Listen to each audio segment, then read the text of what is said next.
So in this video, I'm back with another cold email copywriting tactic video. We're going to be focusing on the same concept: spy on your potential customers and make them feel that you've done a lot of homework on them. So with that background, let's get into it. So this particular client is an SEO agency focused on a key concept called product-led SEO. This particular agency helps clients rank on very particular keywords in Google. So for example, if I'm a company and I have multiple competitors in the market, right? Then some of those competitors may be the big 800-pound gorilla in my market, right? So if I am able to rank for a keyword called 800-pound gorilla alternative, it becomes a very clear win for me. So for example, if I'm able to rank for lemlist alternatives in Google in the top 10, I'll get a lot of business that way, right? There might be a lot of lemlist customers who get frustrated with lemlist, type in lemlist alternatives in Google, and then they land up at my homepage. I tell them about why I'm a better alternative, and then I'll get that customer. It actually works. We actually do rank for keywords like that, and it gets us quite a bit of business. Like we get at least 1 to 2K in MRR just from this tactic every month. So when this agency came to us, we thought, okay, let's do something very creative and get the attention. So to define the ICP of this agency, they mostly work with SaaS companies who are at least, 10 to 15 employees, who are doing about 15 to 20K MRR. They have some SEO presence, some sense of product market fit, some sense of why they win deals versus existing competitors. And then this agency helps them rank in the top 10 for alternatives as well as, reviews type keywords, right? Like competitor name alternatives or competitor name reviews. And then that's how they get them business, and that's how they get them ROI on their investment with this agency. Let's get into what kind of copy we wrote for them and why it works. So this is what the copy actually looks like, right? So step 1, connection request on LinkedIn. You just say something basic, look forward to connecting. Step 2, you send a message. Now, this is where you show them that you did a lot of homework on them. So hi, first name. I was doing some research on, your company and found something interesting. I may be wrong, but a quick Google search tells me your biggest competitor is. My data tells me that, this many people are searching for main competitor alternatives to show them the size of the opportunity. These people are your ideal leads. And if you get into the top 10 search results on Google, I can guarantee you 10 to 15 qualified leads every month. I've done the same with other early stage startups like, XYZ companies. Are you open to trying this strategy? We can guarantee ranking on competitor keywords in the top 10 in 6 months, or we'll return our service charges. In the PS, it seems like it's not that hard to rank in the top 10 for these search terms.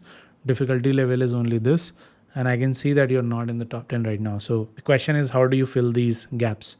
So for that, let's go to Clay. So first of all, how do you even build the list? So we built a list of all the SaaS companies from a popular database, Ocean, right? And that's how we figured out, okay, these are the SaaS companies in the target list that this person is going after. Then we figured out the website of that company. And the other thing we started doing is trying to figure out who's the main competitor. So for that, we went to Clayagent, as you do, and we asked it to find out the main competitor of this company. Which SaaS company is the biggest competitor of this space? Just return the name of the biggest company, no yapping, right? So sometimes it's good, but a lot of times it's not accurate either.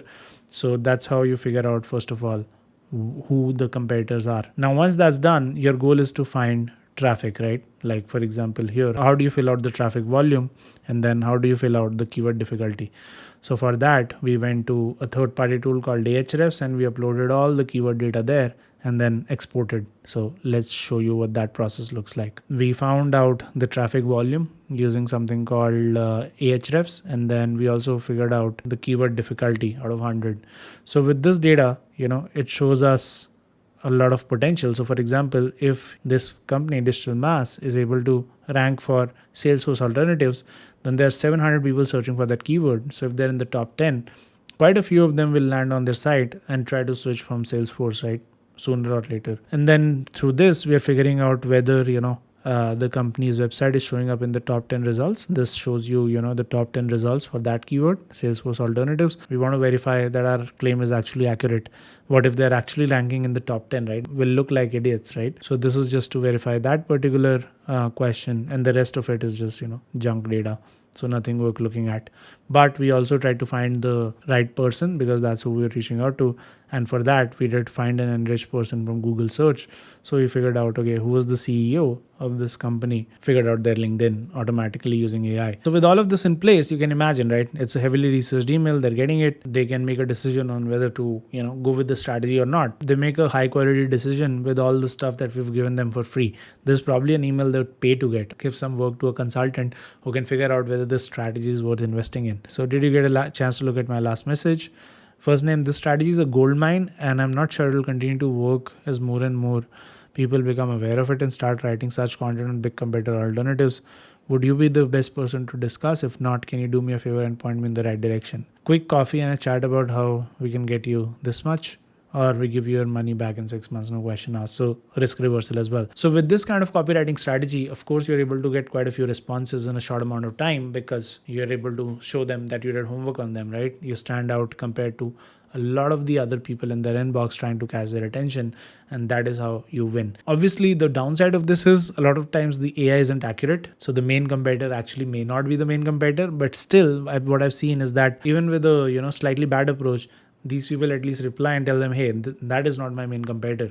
Then we just go back and say, hey, looks like this other one is, and we did the same analysis for them and we figured out that this is still a great tactic for you.